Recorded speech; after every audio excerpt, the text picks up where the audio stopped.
Hey guys, welcome back to the channel. I want to start today with a scenario that I think is going to hit a little too close to home for a lot of you. It's Tuesday afternoon. You get a text from a friend inviting you to a birthday dinner on Saturday night. In that moment, on Tuesday, you feel good. You're optimistic. You think, yeah, I need to get out more. This will be fun. You text back, I'm in. Fast forward to Saturday. It's 4 p.m. You have to start getting ready in an hour. And suddenly, the mood shifts. The dread sets in. You start bargaining with yourself. You look at the weather app, hoping for a blizzard. You start crafting a mental excuse. Maybe I have a headache? Is a headache enough? Maybe I think I'm coming down with something. Finally, you send the text. So sorry, not feeling well, have to skip. Now, here is the million-dollar question. What happens the moment you hit send? If you feel a wave of pure, unadulterated relief, and you happily put on your sweatpants, order Thai food, and read a book alone, you are likely an introvert protecting your energy. But if you hit send and then immediately feel a wave of guilt, shame, and FOMO, if you sit there thinking, why am I like this? Everyone is going to forget about me. I'm a terrible friend. I'm going to die alone. That is not introversion. That is social anxiety. We live in a culture, especially here in the US, that is obsessed with labels. But we often use these two interchangeably. We call the quiet kid in class anxious, and we tell the person having a panic attack to just come out of their shell. But mixing these two up is dangerous, because the way you nurture an introvert is almost the exact opposite of how you heal social anxiety. One is a personality trait. The other is a mental health battle. Today, we are doing a deep dive. We are going to look at the neuroscience, the psychology, and the cultural pressure of the extrovert ideal. By the end of this video, I want you to know exactly which camp you fall into, or if you're in the messy middle, and exactly what to do about it. Grab your coffee or your tea.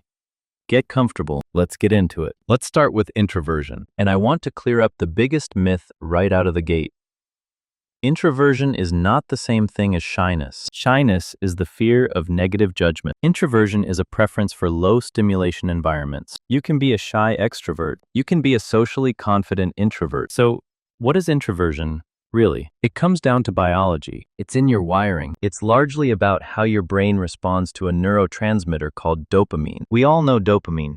It's the reward chemical. It's what you get when you win a bet, eat sugar, or get a like on Instagram. Extroverts have a dopamine system that is less active. They need more stimulation, more people, louder music, more lights, more action, to feel that buzz of satisfaction. Introverts, on the other hand, are highly sensitive to dopamine. Too much of it leads to overstimulation. It feels like static noise in your head. It's exhausting. Introverts prefer a different neurotransmitter called acetylcholine. This chemical makes us feel good when we are turning inward, thinking deeply, reading, focusing on a hobby, or having a quiet conversation with just one person. There is also a part of the brain called the ARAS, the ascending reticular activating system. Think of it like a bouncer for your brain. In introverts, this bouncer is very strict. It lets in a lot of information, so introverts have a high baseline level of arousal. They don't need much from the outside world to feel awake. If you add a loud party on top of that,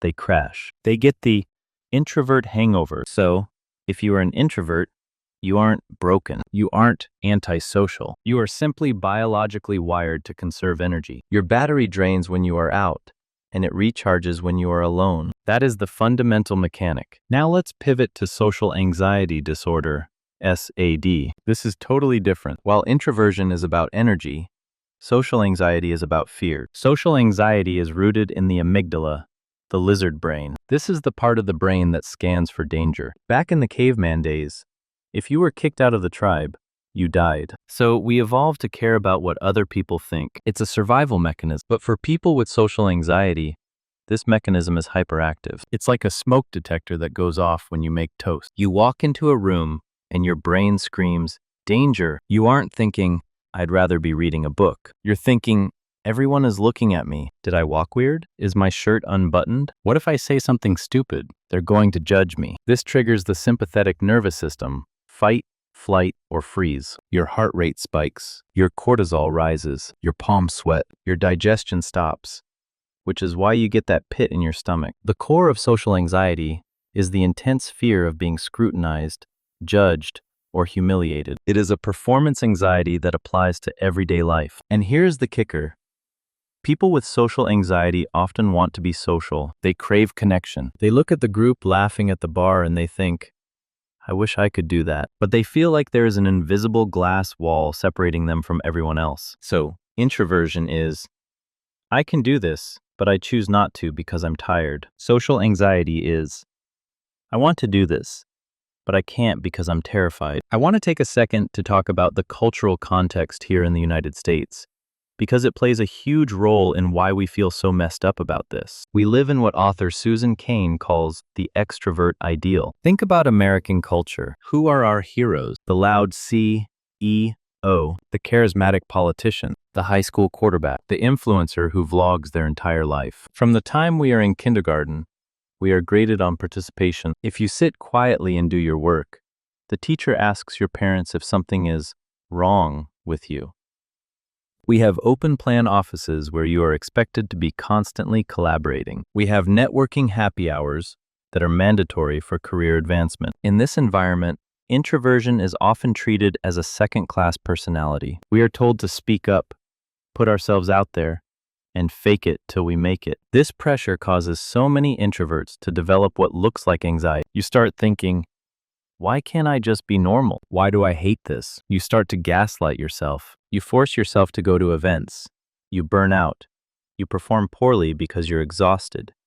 And then you feel anxious about doing it again. It is a vicious cycle. And for those with actual social anxiety, this culture is a nightmare. It reinforces the idea that if you aren't the loudest person in the room, you have no value.